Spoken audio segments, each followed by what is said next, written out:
So that is our first question.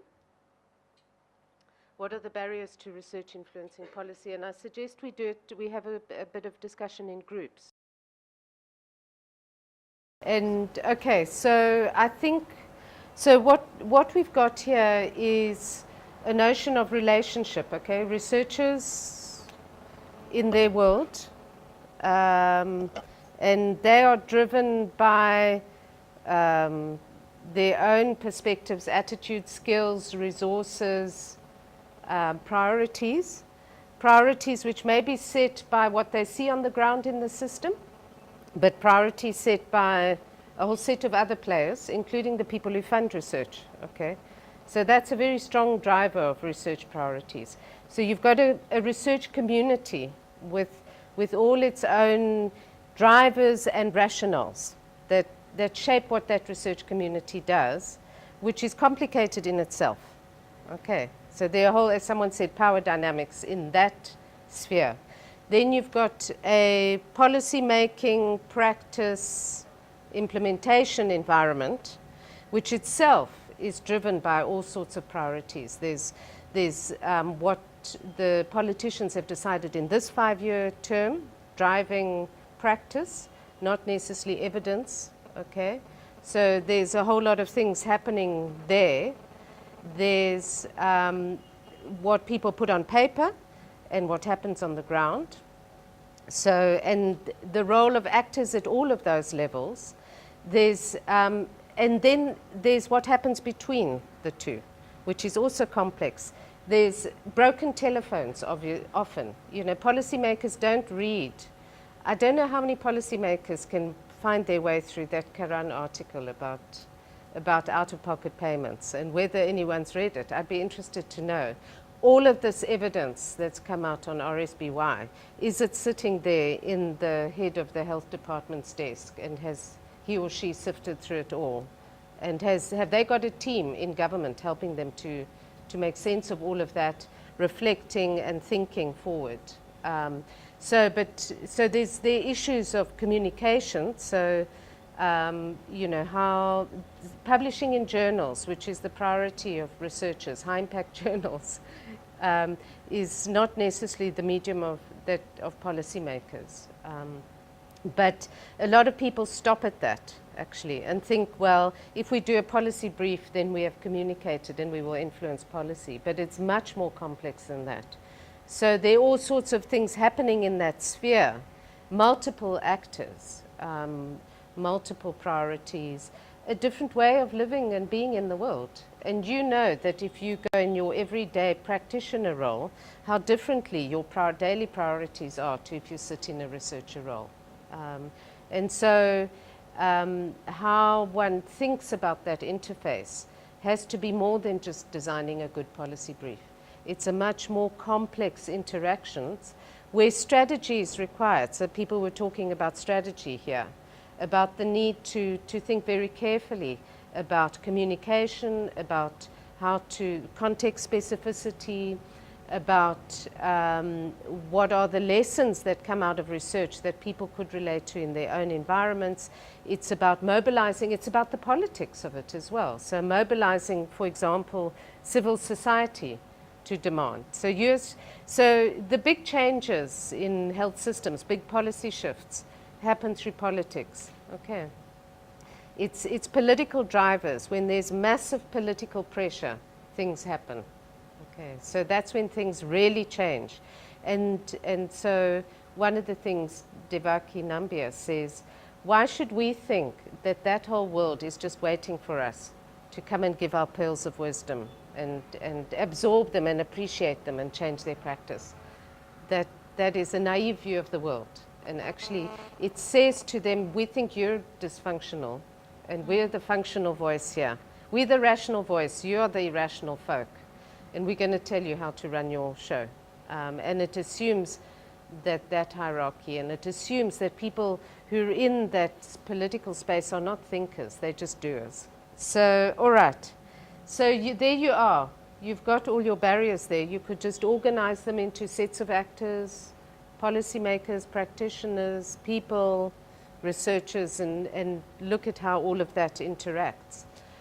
So, right, so that would be then a summary, of some of that. But the notion that you've got two sets of perspectives operating here. A policymaker perspective, relevant research not available or known or clear, so they can't access it, it takes too long, the timelines. Researchers simply don't understand what goes on in that policy world. And there's lack of trust. Okay, so researchers are seen as maybe arrogant and... Ivory Tower, there, thank you very much, yes. And that's what they'll throw at the researchers, okay. Researchers feel that policymakers don't listen and their decisions are made because of other pressures. They don't make time to engage with researchers. Policymakers focus on current problems only. They're interested in the 5-year term, getting through that. And not on research often requires a long-term perspective. And so I don't know, you can just see that. So that is been described as the two communities model of researchers and policymakers. So, and that spells out the different kinds of cultures and ways of doing things. So university researchers do discrete planned research projects using explicit scientific methods to produce unambiguous results. In the world of policy and practice, you have what's called a 360 degree. You have to look all around you. You have to deal with everything happening simultaneously. And you're trying to balance everything all simultaneously. Research justified by its contribution. Research is just one of many inputs. Lines of accountability to scientific peers, to politicians, priorities, maintaining a system of good governance, expansion of research opportunities. So researchers want to be known and they want to expand their research empires. Rewards on peer-reviewed publications, successful management of complex political processes, training and knowledge base, organizational constraints, values. So it's the two communities model, okay? And if you don't understand that when you're trying to work with that interface, then you will proceed in a naive way and you will hit your head against a wall because nothing's happening. So, okay, so having said it's complex and complicated, what do you need to do now to change that? So what would you do now, thinking about the kind of work you're involved in? What would you do differently in planning a research project to support policy engagement and influence? What would you do? So continue the discussion. How do you become a better research to policy influencer and engager? All right, so that's just in a way summarizing some of it. Who are the critical stakeholders? How might the research design take into consideration the needs of end users? Ongoing engagement, capacity building. So what is the capacity to make use of research results? You know, think about that. Sorry, this thing's going ahead automatically. Yeah.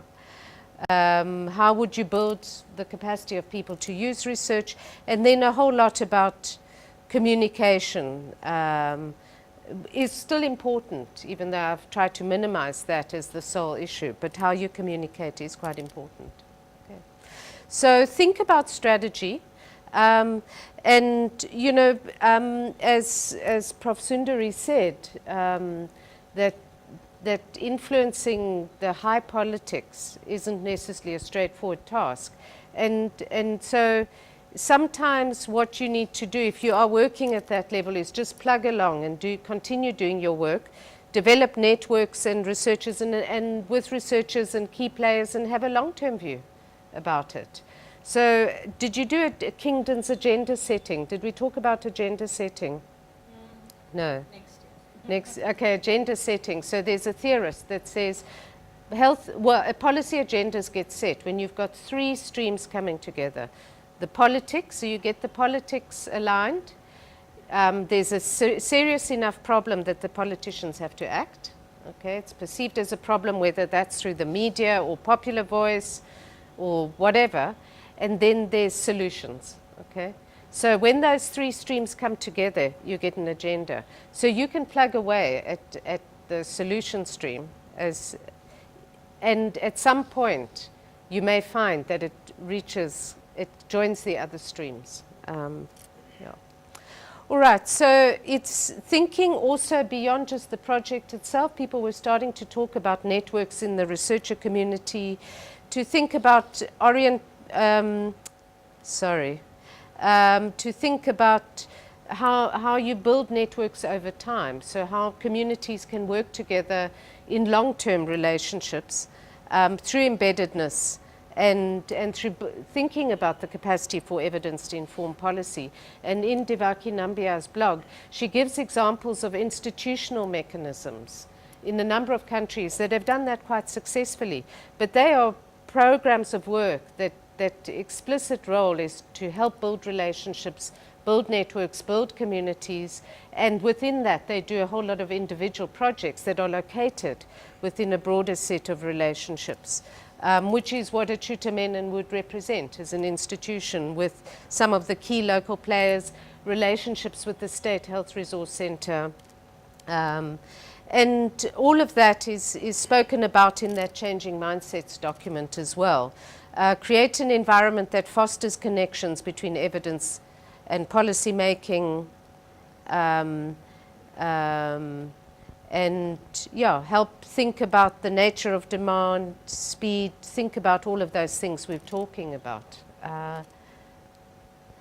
And that is the notion of embeddedness, being part of an organizational network in a decision-making context with potential for having influence, because its members have a strong reputation and are deemed trustworthy. But it's also allowing close connectivity while maintaining scientific independence. And as I've said earlier in the lectures, it's still important that you retain your autonomy, actually, as researchers, and your critical perspective. So it's how you manage that relationship and how you create the opportunity through trust. Then you can start to speak truth to power. You can start telling people, look, I really think this and this and this, because you have relationship. And obviously, you're not going to engage in that relationship if you don't trust the people in the first place. So you've got to choose your partners who you're going to build relationship with. Okay. And in fact, this is often in health policy and systems research. In my understanding, quite a few of you might become part of, you'll be both a policymaker, manager, provider, but also a researcher, advisor, technical support. And actually in this field, people often have quite hybrid identities. So people may be researchers within the policy environment, within government. They may be part of think tanks, and they may move from one position to another. All right, so now the last bit, and quite important. Okay, so now this is a personal reflection. All right, we've come to the end of our lectures. You've had a whistle-stop tour through health policy and systems research. You've been exposed to some of the key ideas, some of the forms of research, the methodologies. How can you position yourself in this field in the future? Okay, it doesn't mean you have to be a health policy and systems researcher, but how may it be relevant to you individually? So what I want you to do is now each just spend 15 minutes reflecting and maybe writing some notes down for yourself as a promise to yourself around some of these things. Which aspects of health systems interest me most? Okay, and you will have seen that diagram and you will have seen that. So you can make reference to either of those diagrams and say, where in all of that, what is my interest? What concepts, frameworks did I find most useful? So you were exposed to a number of approaches, frameworks. What might be future HPSR topics, questions, themes I might want to tackle, okay, perhaps in your dissertation. What steps will I take to find out more about the aspects which interest me? So how can I find out more? And what steps can I take? Well, I think we've discussed that already. But you may want to reflect further on that. So now's your moment to make a little contract with yourself about HPSR. And I've just coming to Kerala has really just been, is a long dream I've had, actually. So thanks for inviting me, giving me the opportunity. And what I've brought here is sort of an example of handicraft that you find on the streets of South Africa in Cape Town. Does anyone know what flower this is? It's a protea. Yeah. Okay, and the cricket team, you know the cricket team, the Proteas, yeah. So there's a beaded protea here that I'd like someone to put in your classroom next door. It can sit in a discreet corner somewhere. And this is an HPSR protea, okay? And it's going to remind you of your dreams, and that you actualize your dreams as researchers, policymakers, practitioners, and as MPH players, doing good things in the world and taking forward the interests of communities, people, public policy. So thank you.